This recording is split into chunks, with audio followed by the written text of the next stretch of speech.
Homemade candies with just 3 ingredients, simple and so easy to make. Start this recipe by taking 3 flavors of juice. I'm going to add 1 cup, which is about 200 mils of orange juice to a pot. Then we're going to need 1 cup of sugar, add it right in, along with half a cup of cornstarch.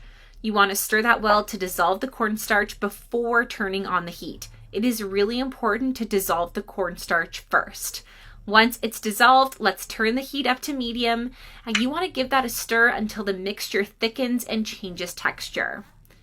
When you start to notice that texture is thickened and become a bit more consistent, we can turn off the heat. This is the ideal texture to prepare our candy.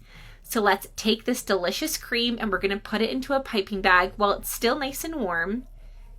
But I am telling you that the flavor of this candy is so good. Plus, the recipe is incredibly simple to make at home. All right, we're going to squeeze the cream well into the piping bag. And then let's just set that aside so it can cool down a bit more. The cold cream is a lot easier to work with. Once that cream is nice and cooled, use a piping bag to shape the candies. And you're just going to repeat this process until all of the cream is fully used up. All you have to do is just squeeze it to make small shapes. And you can also make these into larger candies if you want to.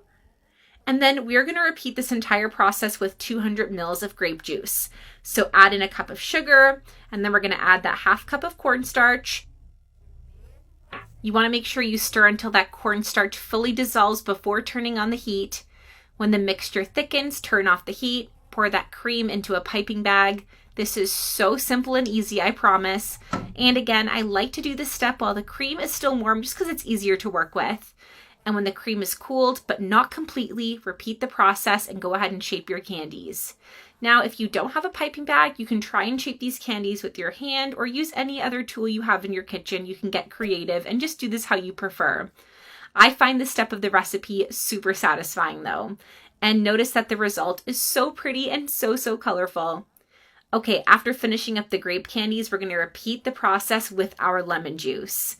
When the lemon cream is ready, go ahead and press them into the parchment paper, shape it to your preferred size and form, whatever you want. And again, you can use your hands for this step too. If it doesn't all fit on one tray, you can just use another tray and that's no problem. But this cream does make a lot. It's so worth making at home. And the candy is just so tasty. I love how this turns out. It's so simple to prepare, so I make it all the time.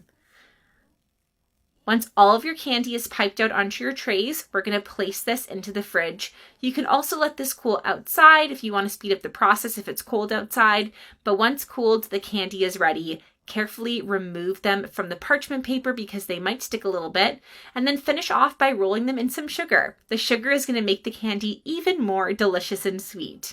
Serve it on a plate and repeat the process with all the flavors. This part of the process does require a little bit of patience, but I promise the result is perfect and absolutely worth it. And just like that, our candies are ready to go. The result is a super delicious dessert. Let's dig in. Enjoy this recipe and share it with your family and friends.